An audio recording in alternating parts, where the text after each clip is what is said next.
এই আরো জোরে, এই জোর হয় না কা, এই মার দে ঠেলা, ওই জোরে গেছে, আরো জোরে, জোর হইবে আরো, এই গেছে রে গেছে, গেল গেল গেল, এই যে গেল, বাস বাস মাল সাবানা লওয়া শেষ। কিরে লটকনের ভূত হুমন্দির পোলারা, তোরা না বরিশাল লাগো খেতার গাট্টি গস, এটা কি, এটা কিসের গাট্টি? এই মানদার পোলা, এটা কিসের গাট্টি? আরে এই যে পাশা ঠেইলা ঠেইলা যে উঠাইতেছে, এই এগুলা কি কম্বলের গাট্টি? হ্যাঁ, দেখছো কেমনে কইরা ভরছে, মানে একবারে পাড়া কাদা নিচ যারে কয়, পাড়া কাদা নিচ। এরপরে সিন আর একটা দেখাই দিয়েছে, দাও এই যে এই যে এই কি করতেছে,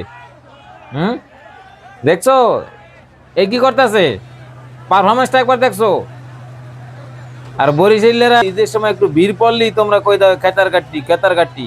আর এডি কিসের গাট্টি? কম্বলের গাট্টি। আর লঞ্চে কোনো রিস্ক নাই, আরামে ধাক্কা ধাক্কি নাই, ঠেলাঠেলি নাই, হ্যাক করে নাই। আর তোমরা কি করতেছো? ওই যে কালকে দেখলাম একটা ট্রেনের সাথে বাড়ি লাইগা একবারে, মানে মাথা বডি কিছুই নাই, খালি রক্ত পড়ে রয়েছে, রক্ত আর রক্ত। এইটা কি শান্তির যাত্রা? বরিশাল লগে পাঙ্গানি বানা, বুঝছো?